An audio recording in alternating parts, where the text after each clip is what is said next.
Ya, di situ saya nengok ke belakang.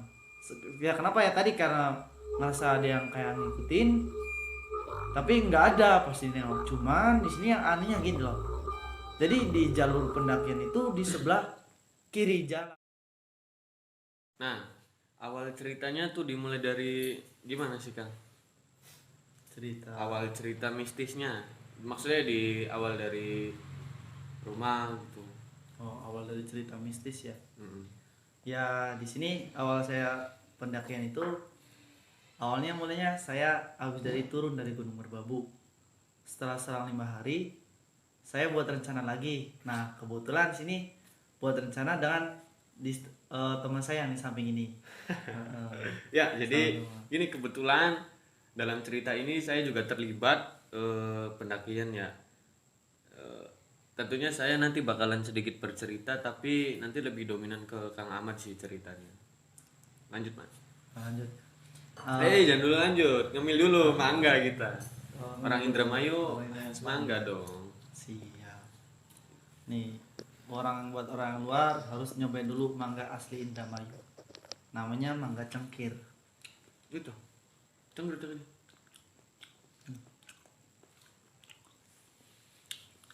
Lembut itu. Yuk dilanjut. Santai sambil ngemil. Ya. Aduh ya, ditelan dulu. Nah, di sini awal mulanya kan di sini saya sama teman saya yang samping ini berangkat itu dini hari pada hari Jumat sebelum sholat Jumatan. Nah, di situ kita Kalau dini hari mah belanja ke pasar dong. iya, oh ya dini hari itu belanja ke pasar. Udah buat belanja yang namanya simaksi atau yang namanya logistik. Logistik buat perbekalan selama kita di gunung 3 sampai 4 hari. Nah, awal mula itu udah belanja ini itu yang namanya ya logistik lah ya. Nah, selesai itu kita packing lagi. Selesai packing itu sekitar jam 10 atau jam 11. Nah, di situ kita langsung berangkat jam 10 sampai jam 11 itu berangkat cuma berdua, bawa satu motor. Kelnya pun juga dua, tapi full semuanya ya. Berangkat perjalanan. Nah, di tengah perjalanan itu ya kita ada suara azan Jumat. Kita kan orang Islam. Jadinya sholat Jumat dulu. Biar apa? Biar dikasih keselamatan pada saat naik ke puncak gunung itu. Nah, selesai sholat Jumat itu udah hampir sampai setengah perjalanan menuju ke pos pos pendakian Apuy. Selesai base camp pendakian Apuy. Turun. Oh. Nah, di situ udah selesai, kita langsung berangkat lagi sekitar jam setengah satu. Setengah satu langsung berangkat. Enggak man. Berangkat Ah, tuh berangkat. jam 3. Soalnya kan jam 3 atau jam 4. Soalnya kan sholat asar dulu di base camp tuh. Oh iya. Iya, kira maksudnya dari masjid jam setengah Oh satu. iya iya. Iya gitu. Wah, lupa kami ya. Nah, itu setengah satu kita berangkat ke masjid lagi, ke masjid lagi. Dari habis sholat Jumat langsung berangkat ke base camp Apuy. Nah, sesampainya ke base camp Apuy itu sekitar jam 1 ataupun setengah 2-nya ya. Gitu. Nah, tapi kita nggak terlalu terburu-buru. Situ kita santai-santai dulu, relax untuk mengistirahatkan ya biasalah biar nggak panas gitu. Nantinya kan mau tas yang berat gitu. Istirahat sekitar jam 3 kita itu sholat asar dulu. Sholat asar di situ enggak ya, kita belum sholat asar tapi sholat di jalur. Heeh. Kita berangkat itu bayar simaksi sekitar jam 2.30. Selesai ini bayar simaksi, tanda tangan semuanya lengkap, dicek apa semua dalam tasnya. Waktu itu belum booking online ya? Wah, Waktu itu belum online. Wah, itu awal-awal masih pandeminya. Belum tuh. masih jauh, masih jauh. Awal itu pandemi. belum pandemi. Fuck Jadi pandemi. enak.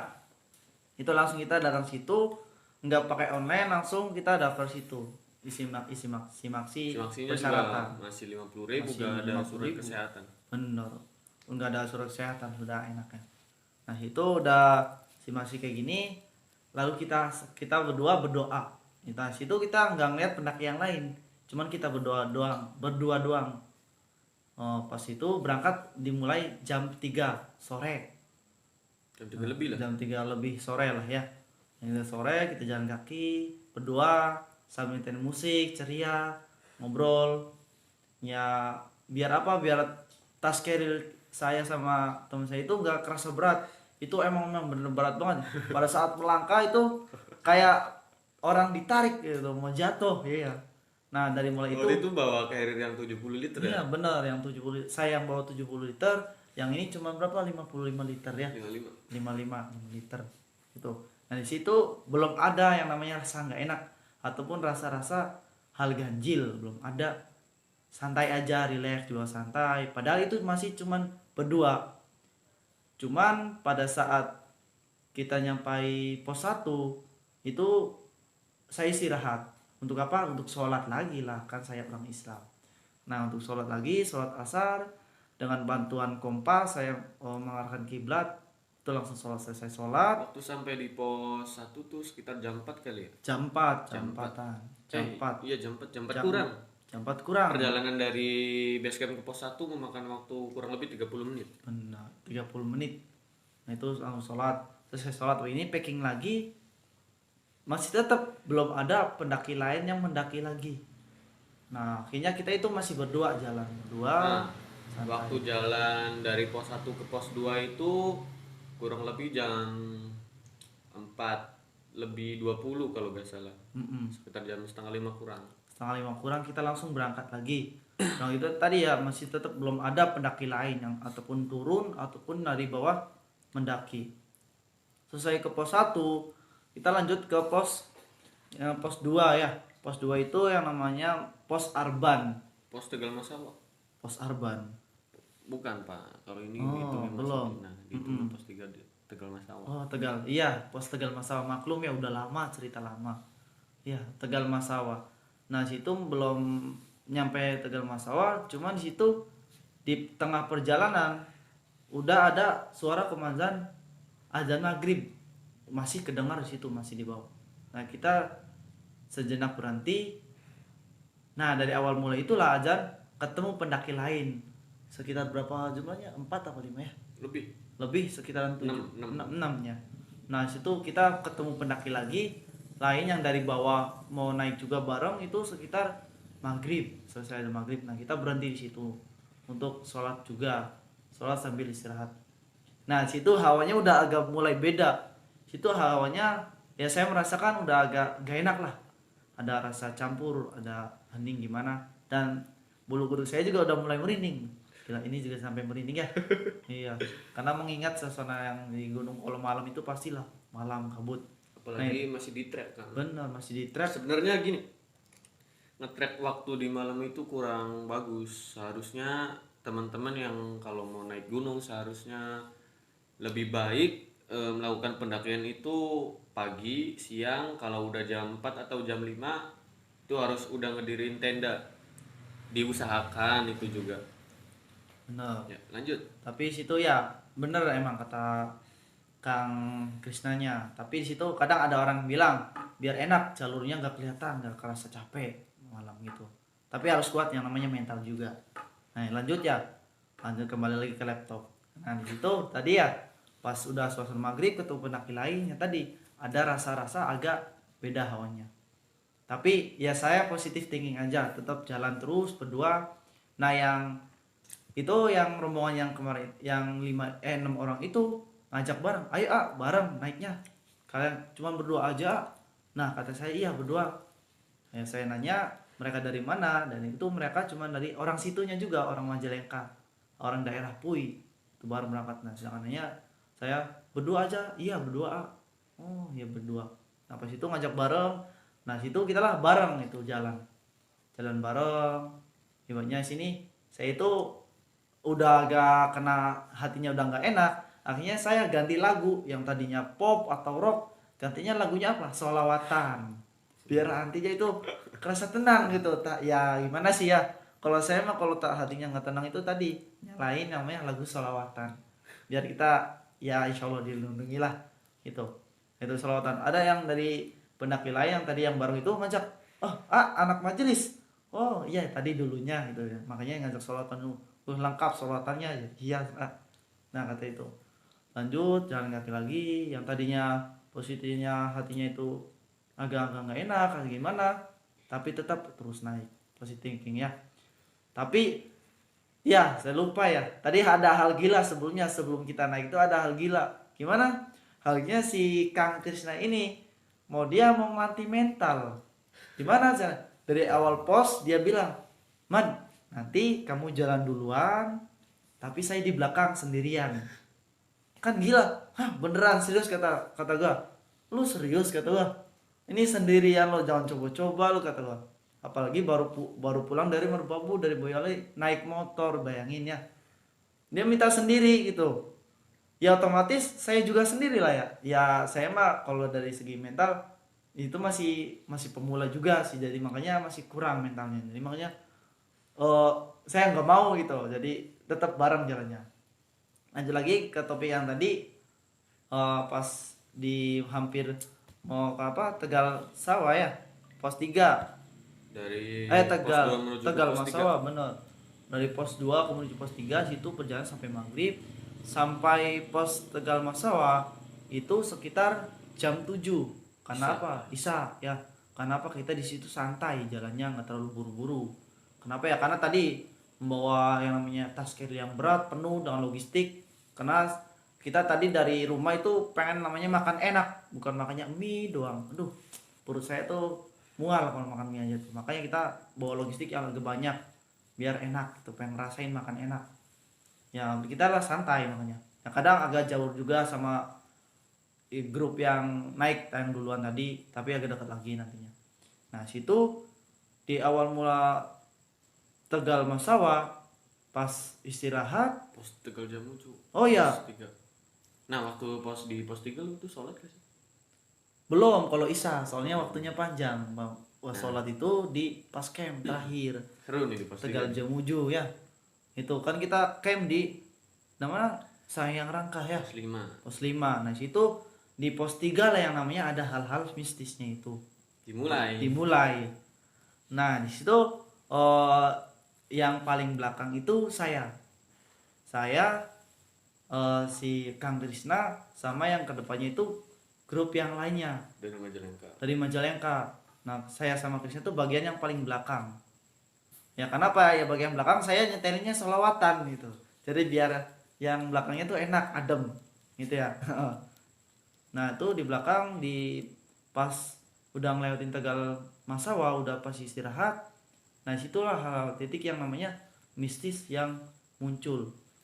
Padahal dulu-dulu saya pernah naik gunung ini pun gak pernah yang namanya nemuin hal mistis. Cuman di gunung satu ini aja, di pos pendakian Ciremai lewat jalur Apuy. Situlah pengalaman saya yang namanya pengalaman melihat hal mistis di alam ataupun di gunung. Tadi di Tegal Masawa, ya di Tegal Masawa kita jalan santai. Di situ virasnya juga udah gak enak. Bener aja. Tadinya agak mau nyasar gitu. Kenapa? Karena di situ posnya itu agak luas gitu. Jalurnya bercabang gitu. Karena malam gak kelihatan. Minim penerangan juga, yang depan kurang penerangan, udah jalannya bercabang. Jadi itu ada yang dari depan itu kebingungan. Ini lewat mana? Jadi alhamdulillah kita lolos dari pos itu yang namanya banyak cabangnya. Setelah menelusuri jalurnya, alhamdulillah benar, kita terus jalan. Nah, disinilah di pas jam berapa, jam setengah 8 atau jam 8 selesai dari situ sebelum ke pos 4. Nah, disitulah saya ngerasa pas di belakang itu kayak yang pertama itu ada yang namanya kayak orang ngikutin. Itu yang pertama. Itu yang cuman saya ngerasain. Kenapa? Ya karena saya yang paling belakang. Dan saya itu juga nggak mau yang namanya ceritain ke yang lain. Kenapa? Nanti takut yang lainnya itu jadi ketakutan gitu. Makanya saya paling saya firasat sendiri kata saya. Nah, terus jalan lagi, belum terlalu lama ya. Di situ saya nengok ke belakang. Ya kenapa ya, tadi karena ngerasa ada yang kayak ngikutin. Tapi nggak ada pasti nengok. Cuman di sini yang anehnya gini loh. Jadi di jalur pendakian itu di sebelah kiri jalan, ya, di sebelah kiri jalan. Sedangkan pas di sebelah kanan jalan itu saya ngelihat cahaya, Tapi ini loh cahayanya itu agak aneh. Cahayanya itu bukan warna putih, tapi warna kayak api itu, kayak senter yang kuning ya. Yang lebih anehnya lagi, yang bikin saya positif kalau itu hal ganjil, kenapa? Awalnya api itu Enggak, kecil. dia tuh pertamanya cahaya warna putih. Itu kalau itu gue yang pertama lihat. Iya apa ya? Gue yang pertama lihat kan itu pertama cahayanya tuh kayak cahaya flash. Lat gede, terus tiba-tiba dia gede langsung buk jadi api gitu. Nah, pas waktu sebelum jadi api kan gue kasih tahu lu kan. Iya iya iya. Mat ada pendaki, tapi jalurnya lewat situ. Nah, kalau dilogikan sebagai pendaki ya, jalur sebelah kanan itu kalau gak salah jurang dan gak ada jalur di situ. Kalau dilogikan sebagai pendaki, Iya. gak mungkin sih, gak masuk logika. Kalau dilogikakan sebagai apapun juga gak masuk logika sih. Yang awalnya kayak cahaya flash, dia lihat ke besar terus tiba-tiba jadi api. Pug. Nah, pas jadi api dia tiba-tiba redup. Nah, di situ gue belum terlalu takut, belum yang terlalu takut gimana gitu. Gue waktu itu takut tapi gak terlalu takut, biasa aja. Lanjut man. Iya. Iya di situ ya kita kenapa nggak terlalu takut ya tadi karena yang pertama agak tenang juga yang ada pendaki lain tuh. Dan yang pendaki lain itu yang ketemu sama kita ngajak bareng itu nggak tahu yang apa kita lihat berdua lihat itu. Yang tahu cuma Kita berdua doang, soalnya kita yang paling belakang. Dan juga kita nggak mau yang ngasih tahu yang depannya gitu, biar yang depan itu nggak khawatir. Nah itu alhamdulillah ya saya berpikir sih kalau itu tadi bener kata Kang Krisna ya. Kalau misalnya secara logika, karena apa tadi sebelah kanan jalan itu hutan ataupun jurang tuh. Nah yang lebih aneh tadi, yang tadinya kecil menjadi lebih besar gitu, lebih besar. Dan nanti tiba-tiba kecil lagi terus tiba-tiba hilang. Nah yang bikin pertanyaan saya itu yang bikin aneh. Nah ya makanya tadi bingung, yaitu ya mungkin kalau misalkan bahasa sininya itu namanya pati geni.